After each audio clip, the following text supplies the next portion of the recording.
Hey guys, so this is going to be a quick unboxing and just brief look at the Garmin Edge 520 from Garmin right here.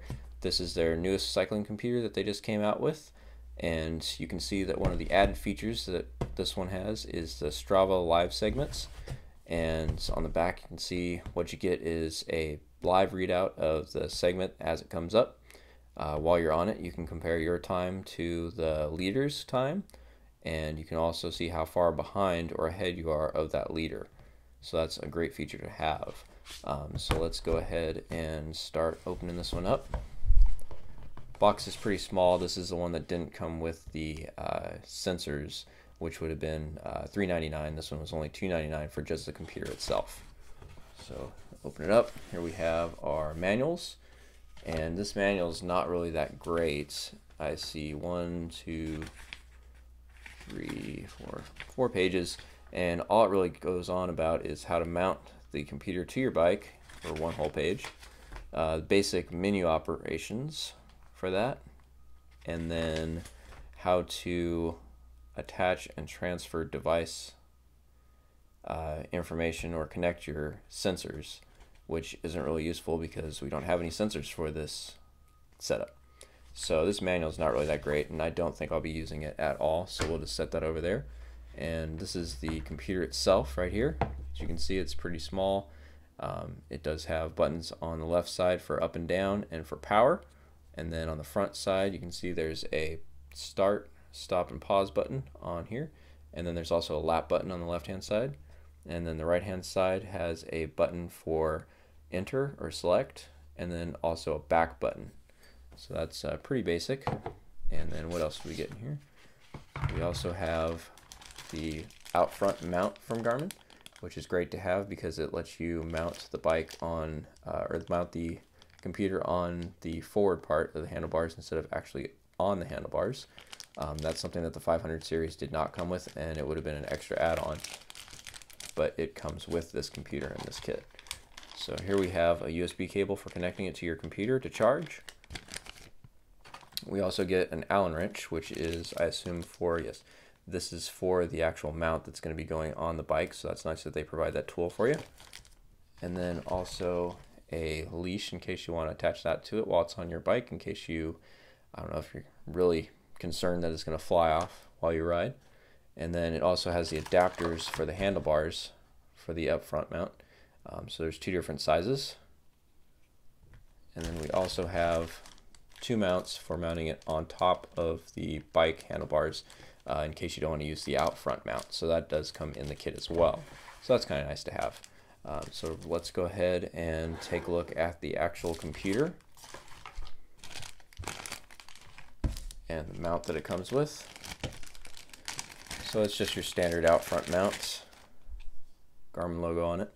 The computer just goes right onto here like this, and then you turn it and it snaps into place. It's real secure. It's not going to go flying off, as you can see, even if I toss it around there. So that's a real great mount to have for your bike. And so now let's go to the actual computer itself, and you can see here it comes with the screen cover. Take that off. There's your screen, which is about the same size as the previous models. It's not really too big or anything. Let's go ahead and turn it on. You can see the full boot up time here. It does take a couple seconds to turn on, but it's not really slow to load, and it's up and ready to ride just like that. So if we want to start a ride from this main page, it's ready to start a ride, so we could just click start. And there it's going to start the ride, and I have it set on auto pause, so that's the auto pause feature stopping it right away because it knows that we're not moving. And then also, if we want to stop that ride, we can just press play again and it will stop it and ask us if we want to save the ride or discard the ride. So I'm just going to discard, and it asks again if we want to do that. We'll go ahead and select yes.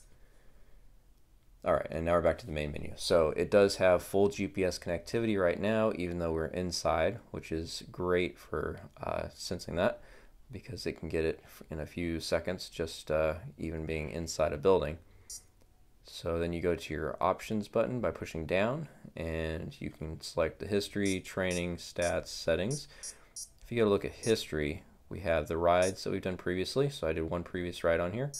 And then you can also look at your totals, and it categorizes rides depending on which mode you have it set in. And you can customize each of these modes to have its own custom display set up.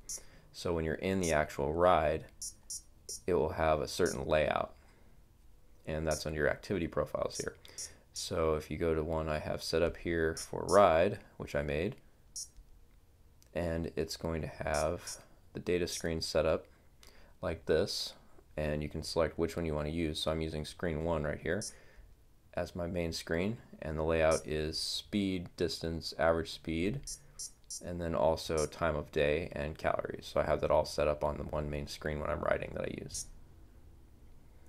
And if we go back out of that, and the other ones are already preset. So if you go into race, it's already got its own preset on here, which I assume is a little bit different. You can see it has time, speed, distance, and then time of day and calories. So it's similar, but it's not the exact same one that I have customized. So that's kind of nice that you can create multiple profiles for different things that you're going to be doing.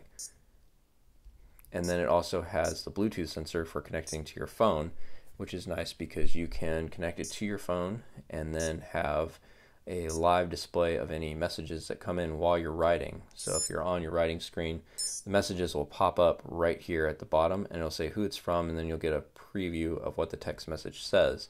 The only thing I notice is when this screen is up, this is the pause screen, you see that it's chopping off the bottom portion of the pixels that are on the screen right here. Now that's due to it being paused. If you resume the ride, it will go away and you'll see the full screen, so it's not going to be chopped off when it's unpaused. And if we just stop the ride again, we'll go back and we won't save the ride, so we'll discard it. Okay, and then you also get status up on the main homepage. You can see we have our brightness set at 60%, just so you can see the difference real quick. We'll go ahead and change that. This is 100% brightness here, which is pretty darn bright. And then we'll take it all the way down to 10%, which is similar to what it is when there's no backlight at all. And that's pretty dark, but out in daylight, it's very easy to view the screen. I didn't have any problems while I was riding with it, but it is nice to have it set at about 60 so that you can see it when you're going through the menus. And then you have your options to connect all of your sensors. You can connect to your Bluetooth device from here using the Garmin Connect app, which I've had no problems using. It connects right away as well. And then you also have your other stats for setting up device transfers, which you can do through the Garmin app. If you want to share any rides, you can upload those.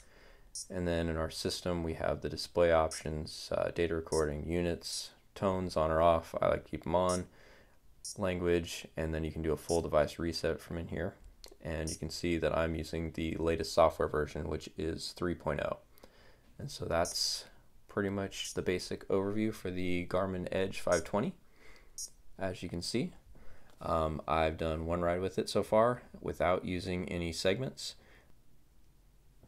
Pause, stop, started, no problems, and it's so far working out well. I'm going to do a live test with a ride coming up soon, and we'll test out the basic segments. What I did was I uploaded my own segments on here using the Strava website. I did not star these segments, I just transferred the files to the device.